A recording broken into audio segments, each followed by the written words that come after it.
الله الرحمن الرحيم الحمد لله رب العالمين ونصلي ونسلم على حبيبنا محمد وآله وصحبه أجمعين. السلام عليكم ورحمة الله تعالى وبركاته. سلامت أكدب وحيابها ما أنت تاجن أما مواضيع ما أنت تاجن هي مشكلات كتاجن وحكم إذا إن لقبي المسؤولية إذا النبي محمد هذا الكيسي تاجن عليه الصلاة والسلام وأوليه هاي كلكم مسؤول وكلكم مسؤول عن رعيته. قف والبايدن كم يديوا مسؤول وحنا لو يدين دونا مسؤولياتي إلى هاي أريبي ولا ويدين دونا أي هذا واحد جرى إنه آدو فضيت سنة إنه مسؤوليات لأنه جبها هاي إنه أتكينه مثال وحنا سوق هذا إنه متكم إذا صدح ذي قرنية النبي محمد ودعي عليه الصلاة والسلام أو تسكيي أو أماني ننحل جان ولا ولا قلت المامين وها مركل إيجو دقنك يا أفعاشة يا عدالة يا سجنانة يا ثبات على الدين مركل إيجو نكاس وحلا قلت المامين وها الخليفة الخامس نشبهها أبو بكر يا عمر يا عثمان يا علي يا لم يذبوها وشبهها ويجا الله ما قعد رايها دو خليفة خامس يجري لها خامس الخلفاء بالنقل لها وعمر بن عبد العزيز الأموي. عمر بن عبد العزيز سيدو قدر يمي مسؤولياتك وحال لغو يقاني مثلا تصالحان وحو يري عمر أنا ير يا وحان دريمي حلك إيغا صاران إنان وحبرته حلك إيغا صاران إنان هميه مسؤوليات إيغا صاران إنان درين كايغا إيا شعور كايغا أمدا مسلم كأكلان نولادان وحقبته مركاسا وحو يري عمر إن لي نفس طواقة وحن لهاي نف آد هكسي أوله وإذي ديلا إيا رجاله ومر والبدونيس إني أهداف حقيقيسه ومر والبدونيس مسؤوليات إني قبضته ومر والبدريميس مسؤوليات كسارا إلهي هرتي أمضى إلى النوشة هي ضدك يكون احترته. عمر وحو يري وحن كوفي كراي إن أنا وحقبان كريم إلى أن نقضى هرتنين عالمة وحو يري وحن برتي وحن بلا شريعة إن برته تبدنا وحن كجاري إن أن نقضى مفتي أدبك يلا قذا تفسيرك يا أحكام تشريعة الإسلام كاللولا النقضة وحاول وحن كوفي كراي أنا جو أجانا on dirham iyo diinaar haysanin ayaa waxaan ku fikirayoon isiri si aad uga mid noqoto dadka mas'uuliyaadka qaban kara si aad uga mid noqoto xawzada ama dadka ku jira bani umayya silkiga maxaan ku dhahdaa siyaasiga maanta waxa loo yaqaan silki diblomaasi waa inaad gursataa gabadha boqorka dadku aad bay ila yaabeen laakiin ilaahay wuu ii xaqiijiyay si aan mas'uuliyadayda ugu gaaro inaan Faaduma bintu Cabdimalik guursado maalintaas waxa uu Umar waxaan ku fikiray inta dabadeed magaaladii Nabi Muhammad alayhi salatu wasalaam ee Madiina ahayd oo aan arkay iyadoo taaddi iyo dulmi iyo gabood falla ay ka jiraan inaan cadaaladda ku soo leexiyo sidii nabigu u xukumay mar labaad xukunkeeda ku soo celiyo ilaahay way igu guuleeyay anoo dareemaya mas'uuliyadii saarnayd ayaa waxaan u galay tartan inaan magaalada Madiina waali ka noqdo waali baan ka noqday cadaalad wanaagsan baan ku soo celiyay 86 hijrada islaamku markay maraysay baa Umar loo doortay waxaana laga casilay 93 sida la sheego waaligii uu ka ahaa magaalada Madiina Umar waxa uu yiri waxaan arkayoon ku hamiyay in cadaaladda Madiina ka jirta ay caalamul islaami aysan waxba u qabanayn mas'uuliyaadkaygana ay ka mid tahay wali inaan dadaalo si aan caalamka islaamka oo dhan gacanta ugu dhigo waan dadaalay waxaan gacanta ku dhigay buuri khilaafada islaamka dhamaanteed Umar ibn Abdul Aziz markuu ku dhigay gacanta khilaafadii islaamka waxa uu celiyay madaalimtii oo dhan mas'uuliyadiisa waxaad ka dareemaysaa xaaskiisiiba u yeeray wuxuu ku yiri gabadh yahay khaliifku qabo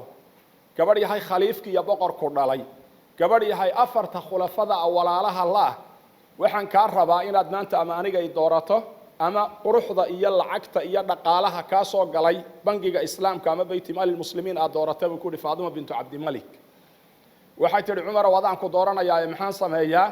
wuxuu yiri ilaa dharkaad ku aroos gashay ee laga soo qaaday hantidiisa bangiga muslimiinta ama baytimaal muslimiin iyo jamiic ma tamtalikuhu wa jamiic ma amlikuhu ila aanu celino dadka muslimiinta xuquuqdooda reer bani umayya waxaan rabaa waxay qaateen oo dhan inaan ka soo celiye aniga iyo adigu ma wada joogi karno Faadima bintu Cabdimalik waxa la sheegaa inay celisay dhammaan xoolo waxay mulkiyeysay inay baytimaal muslimiin ku celisay taasoo uu dareemayay cumar in nebi moxamed calayhi salaatu wasalaam maalintii khaybar dagaalka markuu galay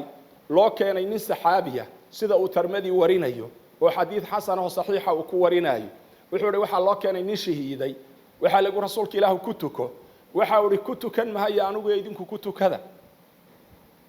waxa yiraahdeen waxaan ku nidhi rasuulka ilaahay yow lima waa la weydiiyay maxaad u diiday waxa uu yiri wuxuu quluul ku sameeyay qaniimadii la helay dadka muslimiinta ay lahaayeen waxa yiraahdeen saxaabadu waxaan baadhnay alaabtiisii waxaan ka dhahelay shamla yar ama mara yar oo dhowr diinaar joogto aad u raqiis ah baan ka helay haddii marka uu nabigu u diiday inuu ku tukado mayd dhintay oo shahiiday mara yar oo dhowr dollar gaadhay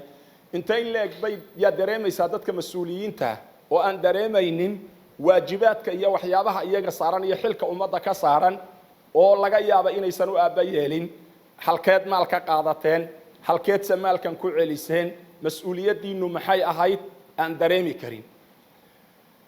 nabi maxamed wuxuu tilmaamay yiri sayati zamanun ala an-nas hadithki bukhari kitab al-buyu' waxa uu ku tilmaamay saxiixaha sayati zamanun ala an-nas dadka waxa soo mari doona zaman iyagoo muslimiina aanu u aaba yeelaynin qofku xaquu xoolahan ka qaatay xaqay ka soo galeen xaquu ku bixiyay qiyaamadana waan ognahay ilaa lagu weydiiyo maalkaagii meeshaad ka kasbatay iyo meesha aad ku bixisay meesha aad taagan tahay inaad ka dhaqaaqaynin oo aad ciqaabnaanayso waan ognahay taana waan aragnaa axaadiista iyo adilada saxiixa ku soo aroortay cumar ibn abdul aziz uu taa u xaqiijiyo aan hadalka soo koobaya maqdacan kooban ee kilibka waxaan ku koobi lahayn oo oran lahayn miyaanu mas'uuliyad dareemin cumar markuu yiri shantii agoon ah muslimiin aba qof khaadimaha u shaqeeya baytimaal muslimiin baan ka bixin markuu yiri qof kasto in dhala hal shaqaale abaan u sameeyno gaar ah oo isaga u shaqeeya markuu yiri laba qof oo kasto laxaadla oo lugaha iyo haday ka laxaadla yihiin gacmaha hal shaqaale iyo hal khaadim baan u sameyn waxa dareemi kartaa Umar ibn Abdul Aziz mahanta markuu qabtay waxyaabaha uu qabtay mas'uuliyadka ka dareemay waxa kamid ahaa qaadi Abu Bakr ibn Hazm qaadigii Madiinaad wuxuu u qoray ee waaliga isaga u ahaa xilligii khilaafadiisa waa ninkii warqadii u horeysay u qoray ee ku yiri اجمع لنا ما صح من عندك من خبر رسول الله صلى الله عليه وسلم مسؤوليه صارن با وحو كبقى عمر اني ضيعنتا حديث النبي محمد عليه الصلاه والسلام القاضي ابو بكر بن حزم با marka احاديث في ادي u horeysay sidoo bukhari taxqiijinayo sheegayo ya qorayo soo maxaan ku dhahdayay ayaa soo dajiyay احاديثta ugu saxiixsan ee nabiga ka sugnaatay عليه الصلاه والسلام maadaama la dhaafay xilligii makhaafada laga qabay in xadiidka iyo quraanku ay isdhex galaan oo dadka u kala soocmeen oo quraankii la xafiday oo quraankii la qoray oo quraankii maxaan ku dhahdayay oo kitaab ku qoran yahay mushaf Abu Bakar qaadigii looran jiray Ibn Hazm wuxuu Umar u soo qoray xadiis saxiix ay talaabada ninkii u horeeyay amar ku bixiyaan Umar ibn Abdul Aziz buha Umar ibn Abdul Aziz waxa la sheegay riwaayadka qaar in la sumeeyay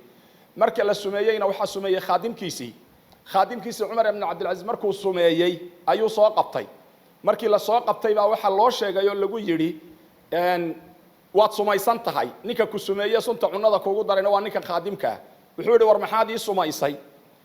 ma naftaada ku qurxisay inaad disho maxaad ii sumaysay wuxuu reebani umayya waxa igu yiraahdeen qaar kamida umara u bani umayya bacdhum oo adiga aad ku dhibsaday cadaaladda ku maamulayso ya waxay amreen buuri inaan ku iqtiyaalo sunka ugu dara raashinka iyagoo ii ballan qaaday 1,000 diinaar oo lacag ah iyo inay xoreynayaan labadaas ay ballan qaadeen buuri Umar wuxuu yiri ma intaas aad ii dishay markaas wuxuu yiri waan ku cafiyay adiguna xor baad ilaahay wajiga u tahay 1,000 diinaarna anaaba ka bixina waa kuwana hooyo baytumaal muslimiin geebuuri Umar isagoo mas'uuliyadda ilaahay uu saaray dareemaya iyo xilku inta uu leeg yahay Umar wuxuu cafiyay ninkii isaga dhiigiisa xalaashaday dilay yaa maanta madaxweyne muslima iska daaye yaa khaadimaho maanta dukaan ka shaqeeyo oo ninkii sumeeyo cafiyay maanta cafiskaasi halka ma inoo jooga mas'uuliyaddu halka ma inoo gaarsiisan tahay inta in la eg ma qaban karna ma ku hamiyi karna in xadiiska nabi Muhammad hatta laba kamida dadka aan ku amal falan nidhaahno wabillahi tawfiiq wasalaamu alaykum warahmatullah waxaan si ihsaan idinka codsanaynaa maqdaca maxaa ku dhahday qisada mu'athirka ay ku jirto inaad gaarsiiso walaalaha la wadaagto sheer garayso amar ma aha dalab ihsaaniya weeye wa shukran wa jazakallahu khayr wasalaamu alaykum warahmatullah